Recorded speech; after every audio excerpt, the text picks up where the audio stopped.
नमस्कार, जय जोहार। साथियों, जागो पंच में आप सभी का हार्दिक स्वागत, अभिनंदन। साथियों, आप सभी ने हमारे समाज के वर्तमान के शंकराचार्यों का नाम तो सुना ही होगा।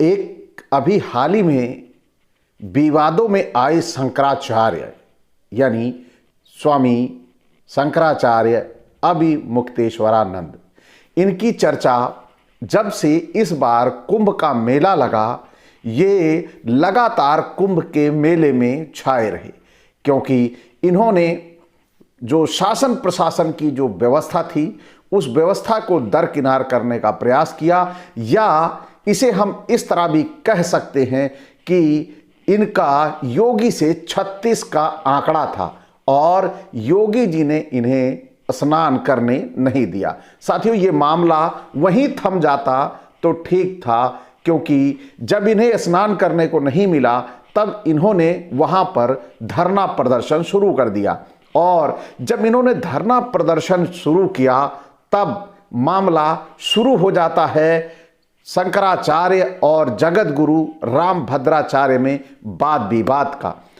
जहां रामभद्राचार्य पक्ष लेते हैं योगी का और साथ दुहाई देते हैं शासन प्रशासन की, वहीं मामला थमने का नाम नहीं ले रहा। साथियों, मामला थमे क्यों? क्योंकि ये है वर्चस्व की जंग, यानी मैं बड़ा कि तू बड़ा। इसी होड़ में एक दूसरे की पोल परत दर परत ये रामभद्राचार्य की पूरी टीम, उधर शंकराचार्य की पूरी टीम एक दूसरे के ऊपर आरोप प्रत्यारोपों की झड़ी लगाता चला जा रहा है। और इसी झड़ी में सबसे महत्वपूर्ण बात यह है कि अब जो एक रामभद्राचार्य का खेमा है, रामभद्राचार्य के जो एक शिष्य हैं वह बिल्कुल तैयार हैं शंकराचार्य अभिमुक्तेश्वरानंद की पूरी पोल खोल करने में। वो उनके खिलाफ बहुत ही शर्मनाक आरोप लेकर सामने आ गए हैं। उन्होंने शंकराचार्य अभिमुक्तेश्वरानंद के ऊपर बच्चों के यौन शोषण के मामले में प्रयागराज कोर्ट में मुकदमा दर्ज कराया है। साथियों, यह मामला बड़ा संगीन है, क्योंकि यह हमारे शंकराचार्य यानी हमारे धर्म से जुड़ा हुआ है। तो साथियों, आइए चलते हैं, सबसे पहले जानते हैं कि यह शंकराचार्य का, रामभद्राचार्य का शिष्य और शंकराचार्य का सबसे बड़ा दुश्मन आखिर है कौन। थोड़ा इसके बारे में जानकारी करते हैं। साथियों, आप सभी जानते हैं होंगे कि रामभद्राचार्य के एक शिष्य हैं आशुतोष महाराज। ये कोर्ट से रोते हुए बाहर निकले। शंकराचार्य अभिमुक्तेश्वरानंद पर लगाया था इन्होंने यौन शोषण का आरोप, और ये आशुतोष ब्रह्मचारी महाराज जगत गुरु रामभद्राचार्य के शिष्य हैं और श्री कृष्ण जन्मभूमि मुक्ति निर्माण ट्रस्ट के अध्यक्ष भी हैं। शामली के एक पंडित परिवार में जन्मे आशुतोष के पिता रोडवेज बस में कंडक्टर थे। 2022 में रामभद्राचार्य से दीक्षा लेने के बाद वे सन्यासी जीवन जी रहे हैं। वे श्री कृष्ण जन्मभूमि मामले के मुख्य पक्षकार भी हैं, और इन्होंने शंकराचार्य अभिमुक्तेश्वरानंद पर यौन शोषण के मामले में दायर याचिका की है, जिसकी आज सुनवाई भी हुई है। और इसी मामले में आइए, अब आपको पता चल गया है कि वो कौन थे। साथियों, मामला बड़ा संगीन और गंभीर है, क्योंकि आरोप लग रहा है ये शंकराचार्य पर। और शंकराचार्य कौन? जो हिंदू का सबसे बड़ा शंकराचार्य है। तो इसमें आशुतोष महाराज ने इस मामले में स्वयं को ही अपना वकील बताया। दोपहर 2 बजे शुरू हुई सुनवाई में उन्होंने स्पेशल जज पॉक्सो विनोद कुमार चौरसिया के समक्ष कहा कि 2 शिष्यों ने उनके पास आकर अपने साथ हुए यौन शोषण की आपबीती सुनाई। उन्होंने अदालत से मांग की कि शंकराचार्य के खिलाफ एफआईआर दर्ज कर निष्पक्ष जांच कराई जाए। आशुतोष महाराज ने कोर्ट में यह भी कहा कि उन्हें लगातार धमकियां मिल रही हैं और उनकी कार को बम से उड़ाने की चेतावनी दी गई है। उन्होंने आशंका जताई कि उनकी हत्या भी हो सकती है। उन्होंने अदालत से पीड़ित बच्चों के बयान सुनने का आग्रह किया और इसके पश्चात बंद कमरे में जज ने सुने बच्चों के बयान। यानी जज के आदेश पर पॉक्सो कोर्ट रूम को खाली कराया गया। केवल दोनों पक्षों के वकीलों की मौजूदगी में नाबालिग बच्चों को अदालत में पेश किया गया। बच्चों ने जज के सामने अपने साथ हुए कथित शोषण की पूरी दास्तां बताई। सभी बयान बंद कमरे में दर्ज किए गए, उनकी वीडियो रिकॉर्डिंग भी कराई गई। बयान दर्ज होने के बाद अदालत ने सुरक्षित रख लिया अपना फैसला। जज ने कहा कि शाम 5 बजे दोबारा कोर्ट में बैठकर आगे की कार्यवाही पर निर्णय सुनाया जाएगा। साथियों, मामला बड़ा गंभीर है क्योंकि यह हिंदुओं के जो शंकराचार्य गुरु हैं उनके ऊपर लग रहा है ये यौन शोषण का आरोप। और क्यों? क्योंकि उनके साथ जो उनके शिविर में बच्चे रह रहे हैं और जो बच्चे रह रहे हैं वह बच्चे बहुत ही छोटी उम्र के हैं। और साथियों, यहां अभिमुक्तेश्वरानंद भी चूके नहीं हैं। उन्होंने कहा कि मेरे ऊपर आरोप लगाने वाला जो व्यक्ति है वह गौ हत्यारों से जुड़ा हुआ है और बाहर निकलते उन्होंने भी वही आरोप दोहराया कि मुझे जान का खतरा है और मेरी जान की सुरक्षा की जाए। साथियों, मामला बड़ा संगीन है। अदालत ने दोनों पक्षों की बात सुन ली है, अब निर्णय न्यायाधीश को करना है। और सबसे बड़ी बात यह उठती है कि आखिर इन दोनों की लड़ाई में जो हिंदू धर्म की क्षति हो रही है, यानी जो एक शंकराचार्य की छवि होती है और एक दूसरे महंत की छवि होती है या स्वामी की छवि होती है, दोनों ही की मर्यादा को तार तार किया जा रहा है।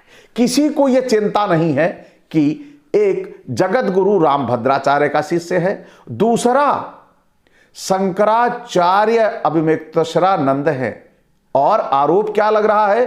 एक पे लग रहा है अदालत मामला पहुंच चुका है बच्चों के यौन शोषण का, और दूसरे पे वो दर्ज करा रहे हैं मामला, वो कह रहे हैं कि वह गायों के गौ हत्यारों के गिरोह से जुड़ा हुआ है।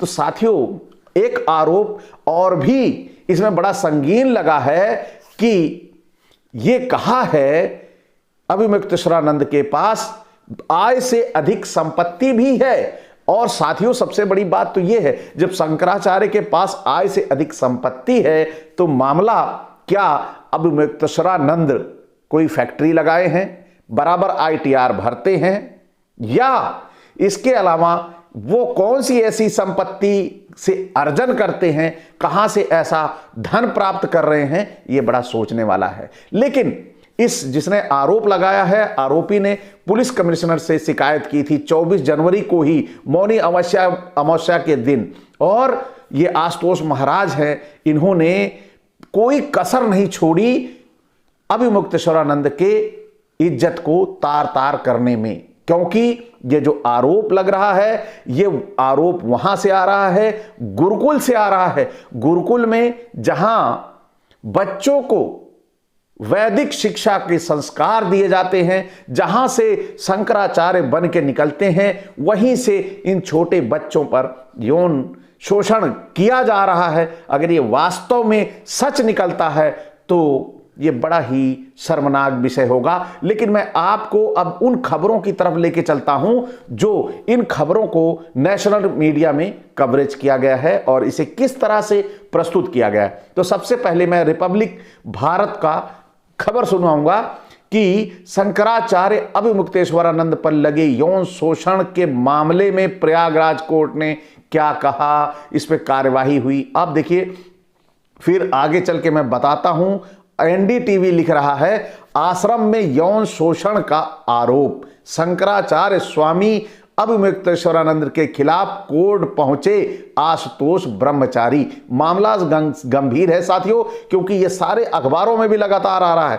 और दैनिक भास्कर क्या लिख रहा है, अभिमुक्तेश्वरानंद के खिलाफ कैराना कोर्ट पहुंचे आशुतोष महाराज, शंकराचार्य के बयान पेशेवर और आज तक क्या कह रहा है, यौन शोषण के आरोपों पर भड़के अब मुक्तेश्वरानंद बोले ये सरकार और एक खास कार्टेल की साजिश। और आगे चल के मैं बताता हूं कि इसमें न्यूज़ 18 हिंदी लिख रहा है, अब मुक्तेश्वरानंद सरस्वती के खिलाफ लगे यौन शोषण आरोप में फैसला, आज पूरी हो गई है सुनवाई। साथियों, ये खबर आपको आश्चर्यचकित कर देने वाली है।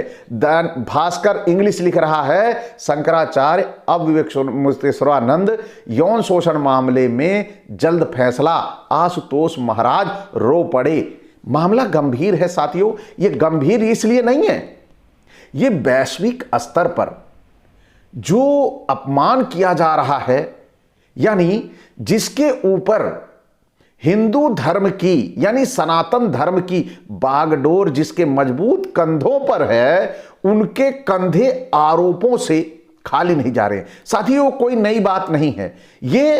अगर हम पीछे से पौराणिक युग से ऋषि मुनियों की कहानियों की अगर हम चर्चा करें तो आप सभी ये पाएंगे कि विश्वामित्र या जितने भी बड़े बड़े ऋषि मुनि रहे हैं, उनके ऊपर अप्सराओं के साथ आरोप लगातार आप सभी जानते हैं। कोई मेंढकी से पैदा है, कोई कैसे पैदा है, कोई कैसे पैदा है।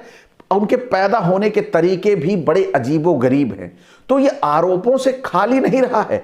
तो आज के शंकराचार्य कहां से बच जाएंगे, यही मैं आपको बताना चाहता हूं। इनके बीच में एक दूसरे के ऊपर आरोप प्रत्यारोपों का जो दौर चल रहा है, यह सोचने लायक है।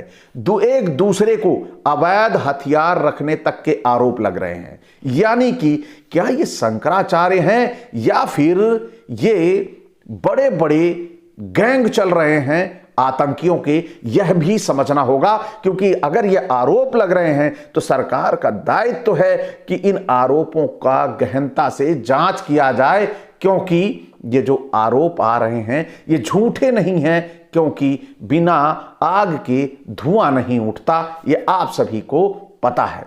तो आप सभी भी बड़ी तल्लीनता के साथ सरकार से मांग करें कि दोनों पक्षों की जांच बड़ी ही शिद्दत के साथ की जाए, क्योंकि बाल यौन शोषण का आरोप और दूसरी तरफ गौ हत्याएं और अवैध असलहा हथियार रखने का आरोप ये छोटा नहीं है, ये बहुत बड़ा है। इससे हमारे समाज को बड़ा खतरा है, क्योंकि जिसे हम संत कहते हैं वह पूरी तरह से लंठ निकल रहे हैं। इसलिए ये हमें समझना होगा, क्योंकि हमारा पूरा का पूरा समाज इन्हीं के बताए हुए रास्ते पर चलता है। तो साथियों, आज का ये खबर आपको कैसा लगा?